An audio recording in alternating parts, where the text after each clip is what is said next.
and the wind calls my name. It stirs deep inside.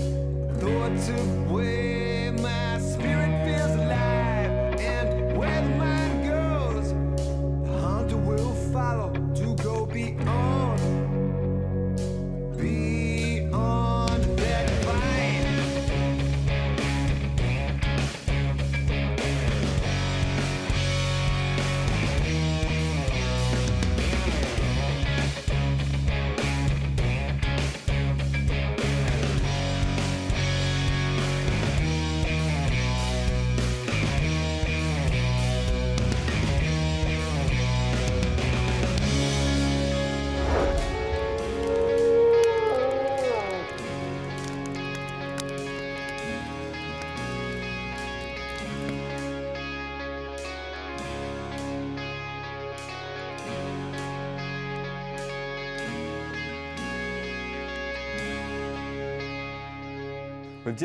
Nous venons d'arriver au hall des départs à l'aéroport d'Essendon à Melbourne. Et c'est d'ici que les chasseurs chanceux comme moi peuvent commencer leur aventure vers le sud, dans le groupe d'îles Furneaux, au nord-est de la Tasmanie, où les îles individuelles de Flinders, Cap Barren et Vansittart offrent certaines des meilleures opportunités de chasse aviaire de l'hémisphère sud.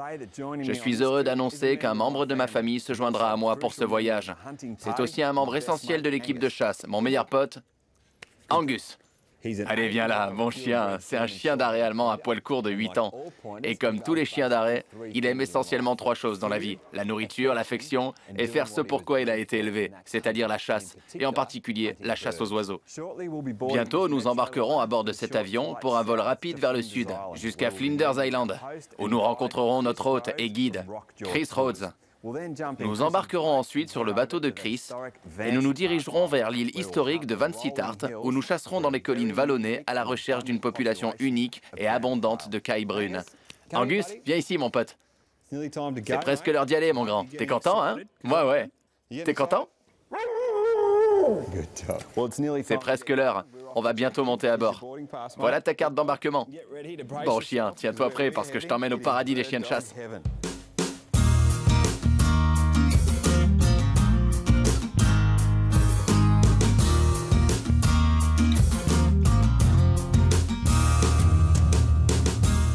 Après l'atterrissage à White Mark, Chris était là pour nous retrouver à l'aéroport. Mon petit passager pleurnichard a débarqué, puis nous nous sommes dirigés directement vers la rampe de mise à l'eau.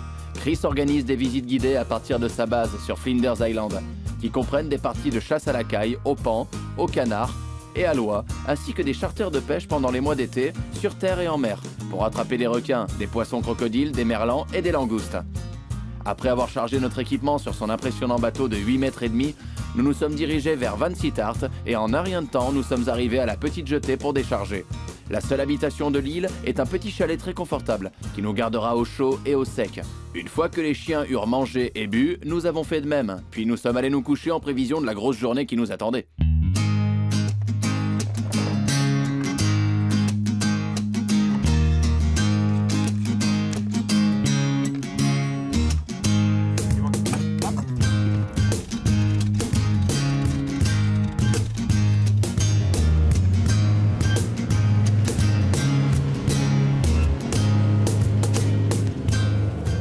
C'est parti, je tiens pas en place.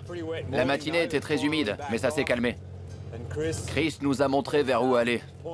On se dirige vers un sommet qui fera face au vent. Un endroit idéal pour le chien. Angus pourra courir.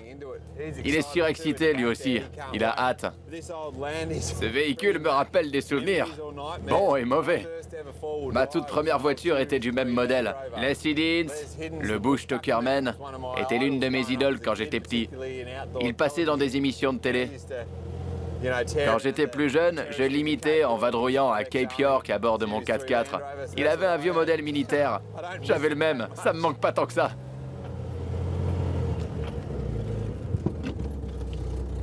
Ça a pas l'air mal. Qu'est-ce que t'en penses, Angus? On va rester sur ce sommet pendant 1 heure ou 2. On va se lancer.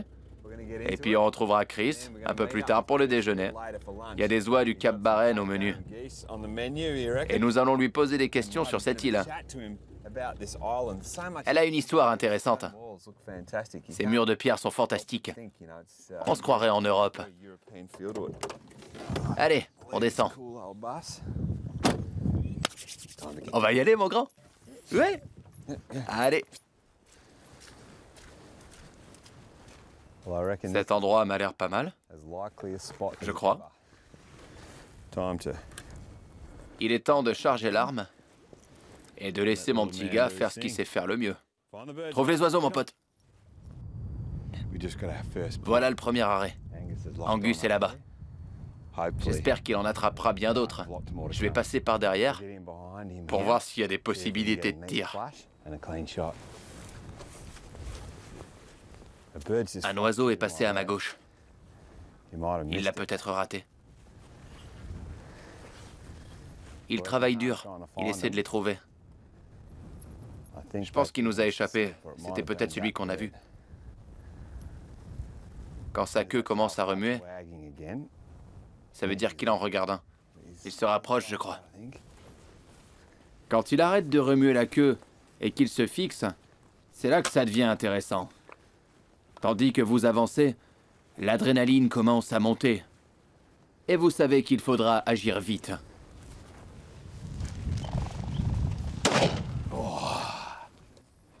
Ce que moi je dois faire, c'est tirer vite et bien. Et là, j'ai raté mon coup. C'est toujours triste de décevoir son chien.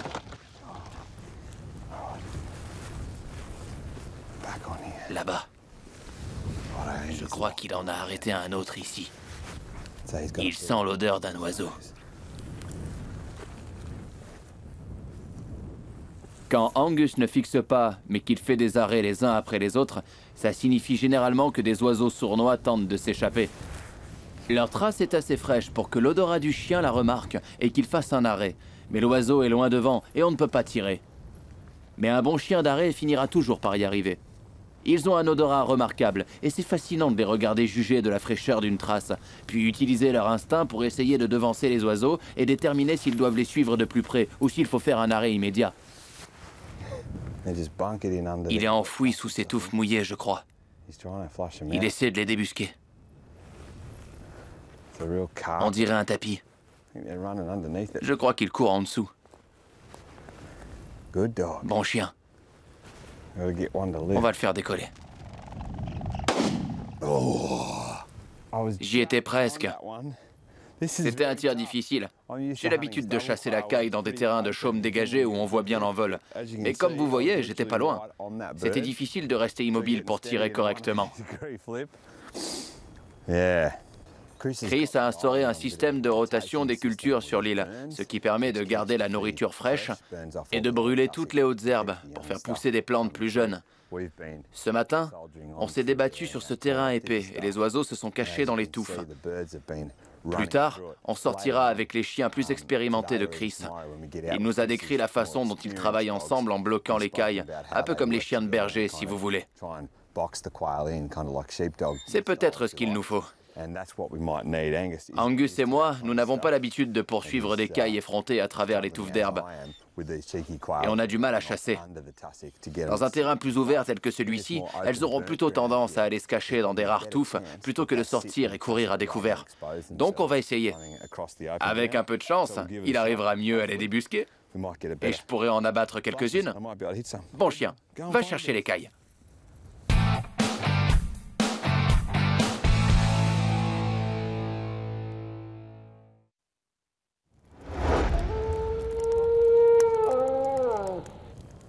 De retour dans les hautes herbes, Angus se jette dans le vent, tentant de flairer une caille tasmane.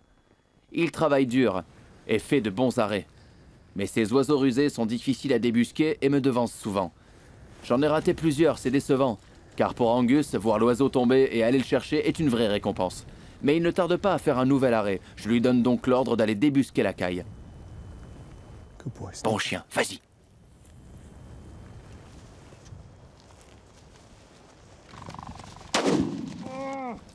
C'est officiel, j'ai vraiment déçu Angus. J'ai encore raté. Angus avait fait un très bon arrêt. Il a tenu bon.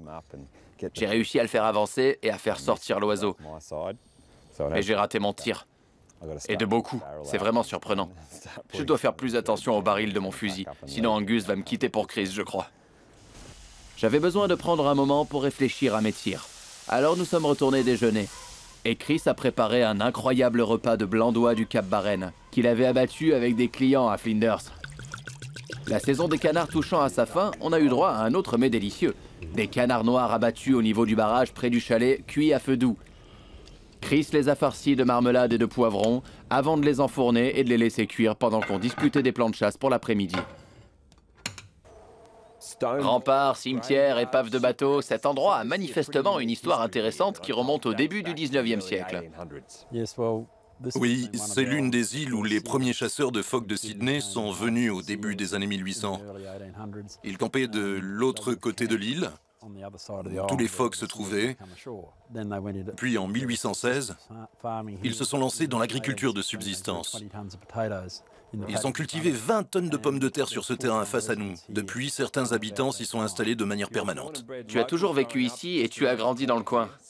Tu as toujours baigné dans la chasse et la pêche. Ça a dû être une enfance intéressante. Oui, et mon père adorait la chasse et la pêche. Oui, il s'est aussi lancé dans l'élevage de pétrels à son retour de l'armée après la Seconde Guerre mondiale. Du coup, pour un enfant, les saisons défilent différemment. Ouais. Il y avait la saison des canards, la saison des pétrels, la saison des cailles et la saison de la pêche. Les îles Furneaux sont connues comme la capitale de la chasse à la caille brune. Mais en quoi l'île Vansittart est-elle unique? Vansittart est très unique, dans la mesure où il n'y a pas de chats ou de prédateurs sauvages qui chassent la caille. On a également le droit de stocker de la nourriture pour elle, et nous brûlons sélectivement dans le cadre de la gestion de l'habitat. Chaque année, on sélectionne des petits terrains à brûler, de sorte qu'il y ait des zones ouvertes où la caille peut se nourrir, et des zones plus couvertes où la caille peut se sentir en sécurité et se reproduire. La façon dont Chris gère cette île et sa population de cailles est un bel exemple de chasse et de préservation. Et après cette longue discussion sur les oiseaux, nous étions impatients d'y retourner. Cette fois-ci, on part chasser avec les chiens de Chris.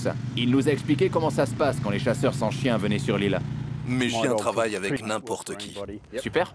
Surtout les plus âgés, comme Louise, mais aussi mes deux cadets, Patience et Prudence, qui vont suivre l'arrêt des chiens plus âgés et encercler la caille, puis l'un d'entre eux va rompre la formation pour s'assurer que la caille n'échappe pas aux chasseurs.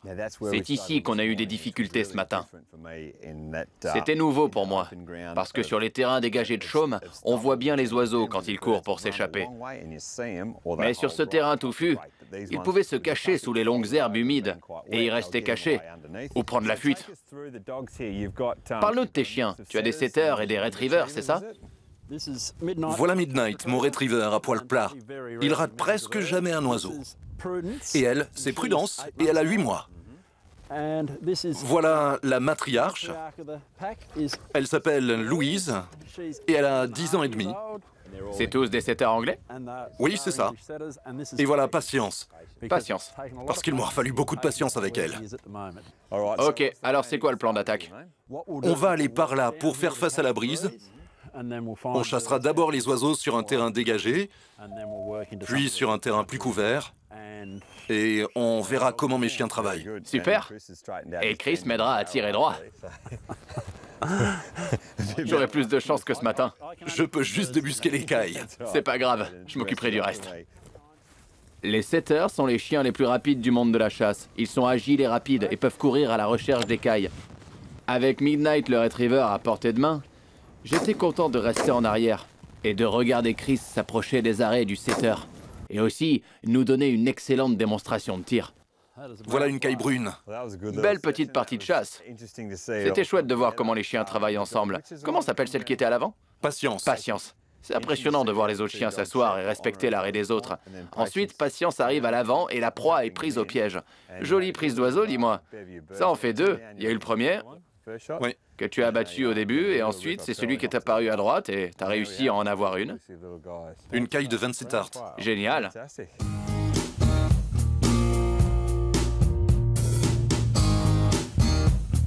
C'était génial de voir les chiens de Chris travailler en équipe. C'est un tireur incroyable. Et les oiseaux commencent à tomber. J'avais hâte de participer à l'action. Mais à chaque fois que je vois un oiseau, j'ai l'impression qu'il a mis le turbo. Et je peux même pas m'en approcher. Les chiens continuent leur dur labeur et Chris est à fond. Et tire de superbes coups. Mais pour ma part, c'est aussi dur que ce matin et mes tentatives de tir amusent beaucoup Chris et le caméraman. Voilà. Tu vas finir par y arriver. Fais attention à la sécurité. L'oiseau suivant nous a donné une parfaite démonstration des difficultés de chasse. Cette caille s'est lancée dans une manœuvre impressionnante pour échapper à la gueule affamée de Midnight et à l'œil de lynx de Chris. De mon côté, je veux en ramener une pour récompenser Angus. Et après avoir cherché longtemps, il m'en a enfin flairé une lente. Victoire! J'en ai enfin touché une. Ça me rassure. J'en ai eu enfin une. L'honneur est sauf. Après près d'une dizaine de ratés, j'ai enfin réussi à abattre ma première caille brune de Van Sittart. Je vais pouvoir manger ce soir. La lumière commence à baisser à la fin de cette première journée à Van Sittart, qui fut un peu frustrante, mais très amusante et pleine de rebondissements. J'ai enfin pu me racheter et toucher ma première caille brune, qui sont aussi rapides que farouches. J'ai apporté 2 fusils de chasse avec moi pour ce voyage. Celui que j'ai utilisé aujourd'hui est très traditionnel. C'est le Beretta 690, qui est en quelque sorte le successeur du Silver Pigeon, qui a un succès fou. C'est un fusil superposé, et c'est une sorte de croisement entre un fusil de chasse et un fusil balle-trappe. La confection de fusils Beretta, c'est 500 ans de tradition d'artisanat fait à la main en Italie. Et ça se voit quand on regarde cette arme magnifique. Le Beretta 690 se distingue grâce à ses éjecteurs. Ce que ça signifie, c'est que lorsque vous démontez le fusil de chasse, vous avez la possibilité de faire éjecter les cartouches vides ou de les extraire vous-même. C'est parfait quand on est sur ce type de terrain ou qu'on chasse les canards dans un marécage et qu'on ne veut pas nécessairement que les cartouches s'envolent et qu'on ait à les ramasser. On peut donc activer cette option et sortir les cartouches nous-mêmes. Le 690 a une extrémité avant auto-serrante, donc vous ne perdrez pas cette tension avec les années d'utilisation. Vous avez ici la belle gravure détaillée réalisée à la main par les artisans de Beretta. Et à part ça, des lignes lisses et classiques d'un fusil de chasse très traditionnel et simple. Bon chien, ouais.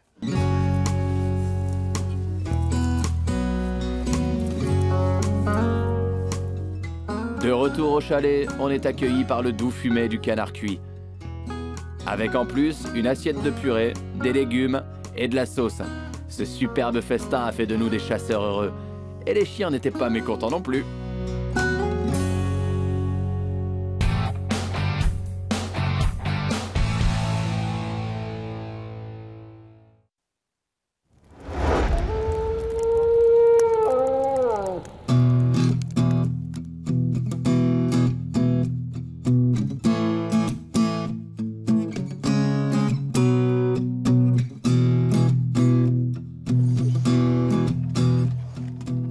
Aujourd'hui, je vais me servir d'un fusil très élégant et moderne, le Benelli 828. Il est considéré comme le nec plus ultra des fusils de chasse italiens. C'est un fusil très novateur, grâce à sa construction ultra légère et son recul très faible. Le 828 est également équipé d'un rail en fibre de carbone, d'un système de détente et d'une crosse entièrement réglable. C'est une arme impressionnante et j'ai hâte de l'amener sur le terrain. La journée s'annonce bien meilleure qu'hier. Le temps est radieux. Il n'y a pas de vent. Hier, il faisait humide quand on a commencé.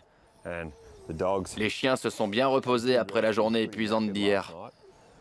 On est impatient d'y aller. On va faire le tour et aller de l'autre côté de l'île pour chasser sur ce sommet. Joli décor pour une partie de chasse, non? Magnifique. Nous commençons ici, où l'un des gars, Tom, qui reste avec nous, a chassé avec son setter hier, tout seul. Contrairement à nous hier, il n'a pas eu trop de mal à immobiliser les oiseaux, alors qu'Angus se débattait un peu avec les cailles qui partaient en courant. On va faire le tour pour être face au vent, on va se diriger vers la côte, et ce sera le début d'une grosse matinée. Allez, cherche les oiseaux. Ok, c'est parti.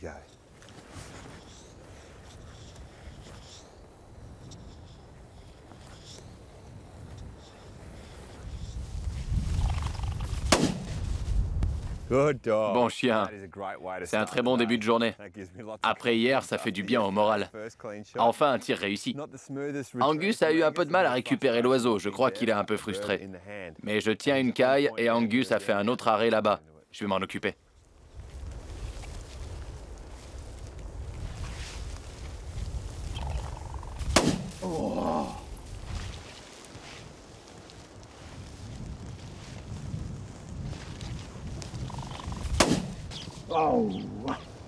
Plus bas, sur la colline.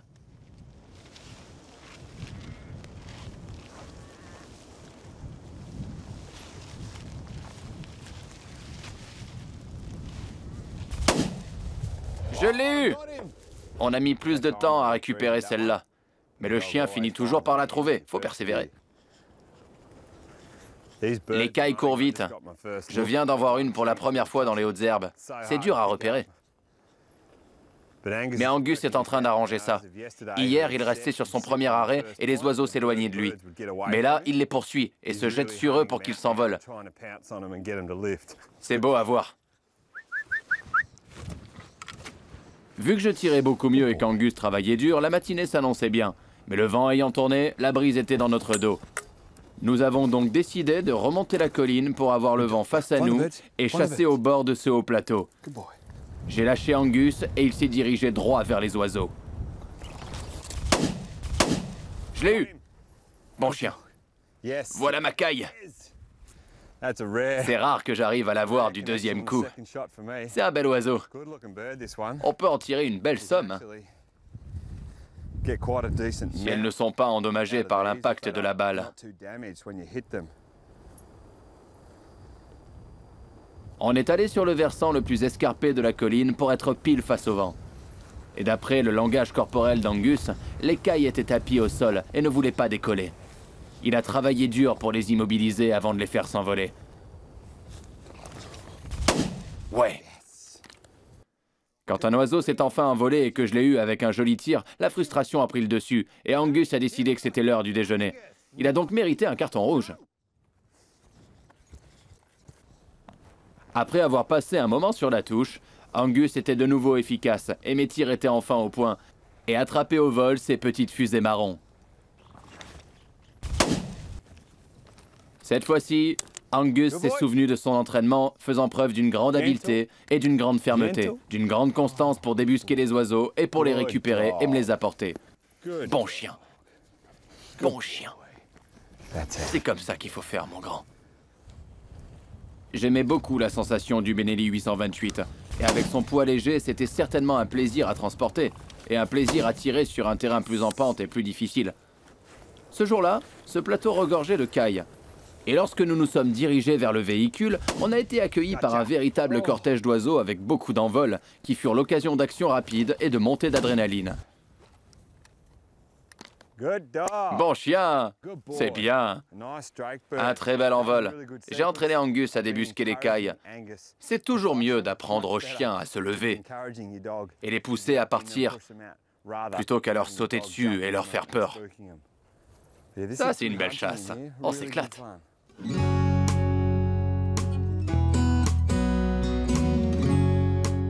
En début d'après-midi, Angus n'avait presque plus d'énergie. Alors nous sommes retournés pour commencer à nettoyer les oiseaux. Chris m'a montré sa méthode rapide et facile de s'occuper des cailles, qui consistait d'abord à utiliser une paire de ciseaux pour couper les pieds, les ailes et la tête, puis il les écorche au lieu de les éplumer, ce qui est beaucoup plus facile, plus propre et plus rapide. Sous le regard attentif d'un chien d'arrêt tout fier, nous avons fini de préparer les oiseaux pour le repas du soir. Au menu, la spécialité de Chris, risotto de caille Tasman. Comme je m'étais imposé une limite de 15 oiseaux par jour sur l'île, il m'en restait encore quelques-uns avant que mon quota ne soit rempli. Il restait quelques heures avant la tombée de la nuit, alors j'ai laissé Angus se reposer pour aller chasser avec Chris et ses chiens. Les 7 heures étant frais, dispo et enthousiastes, on a pu passer directement à l'action. J'étais de nouveau efficace, je tirais droit et j'agissais vite. Et Chris et moi, nous avons pu abattre quelques cailles supplémentaires avant le coucher du soleil, qui nous signalait l'heure du départ. Encore une fois, ce soir-là, l'air du chalet était rempli d'un arôme appétissant, alors que Chris faisait cuire les cailles à la cocotte minute, avant d'utiliser le bouillon délicieux pour préparer le meilleur risotto que j'ai jamais mangé. Lors de notre dernière matinée, le mauvais temps a mis à mal nos projets d'une chasse rapide. Alors nous avons fait nos bagages et nous sommes retournés à Flinders Island avant que la situation ne s'aggrave. On a dû filer rapidement ce matin, le temps s'est gâté. Mais bon, c'est l'hiver ici. J'imagine que pour la saison, le mauvais temps reste assez léger, non? Oui, on a vu bien pire. Surtout quand le vent vient de l'ouest. Je vois. Eh ben, j'ai passé un week-end génial, même s'il s'est terminé un peu brusquement. Tu as été d'une hospitalité incroyable, et la chasse a été légendaire. J'ai adoré. La chasse aux cailles a été dure en Australie, pour Angus et moi, ces dernières années. Il y avait peu d'oiseaux.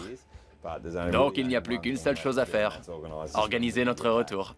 C'était un plaisir de t'accueillir. Eh bien merci encore.